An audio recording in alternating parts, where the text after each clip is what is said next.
ఎలాంటి నేపథ్యం లేని నటులు హీరో స్థాయికి వెళ్లటం గొప్ప విషయం.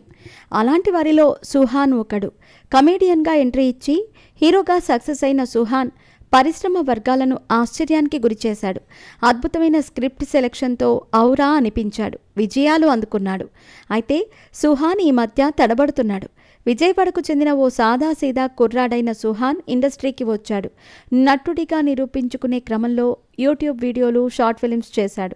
2018లో ఫస్ట్ టైం సిల్వర్ స్క్రీన్పై కనిపించే ఛాన్స్ దక్కింది. శర్వానంద్ హీరోగా నటించిన పడిపడి లేచే మనసు చిత్రంలో ఓ పాత్ర చేశాడు. 2019లో సుహాన్కి 4 చిత్రాల్లో ఛాన్స్ వచ్చింది.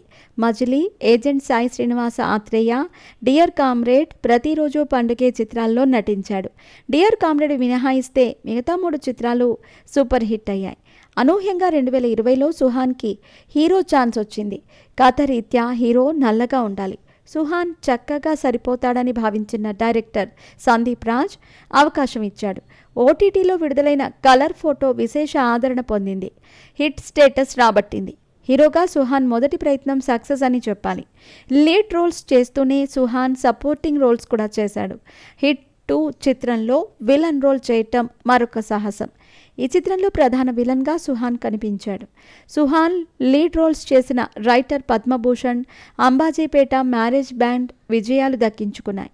సుహాస్ స్క్రిప్ట్ సెలెక్షన్ చూసి మిగతా నటులు ఆశ్చర్యపోయారు. చెప్పుకోదగ అందం, ఆహార్యం లేని సుహాన్ మంచి కథలను ఎంచుకొని హిట్స్ కొడుతున్నాడని పలువురు కొనియాడారు.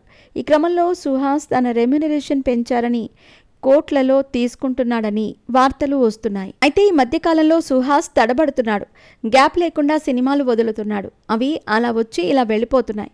సుహాస్ నటించిన ప్రసన్నవదనం, శ్రీరంగ నీతులు, గొర్రె పురాణం, జనక అయితే గనక ఆశించిన స్థాయిలో ఆడలేదు. ఈ ఏడాది ఒకే నెలలో సుహాన్ 2 చిత్రాలు విడుదల చేశాడు.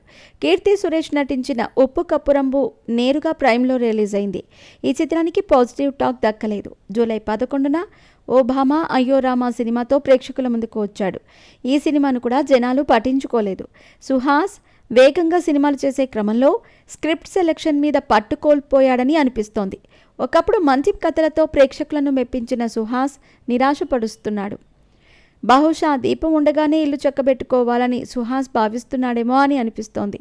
ఫేమ్ ఉన్నప్పుడే చకచకా సినిమాలు చేసి 4 రాళ్లు వెనకేసుకుంటే సరి అని అనుకుంటున్నాడేమో కాబోలు. అయితే కెరీర్ సుదీర్ఘంగా సాగాలంటే విజయాలు అవసరం. ఇకపై సుహాస్ సమయం తీసుకొని మంచి కథలను ఎంచుకోవాలని ప్రేక్షకులు కూడా సలహా ఇస్తున్నారు.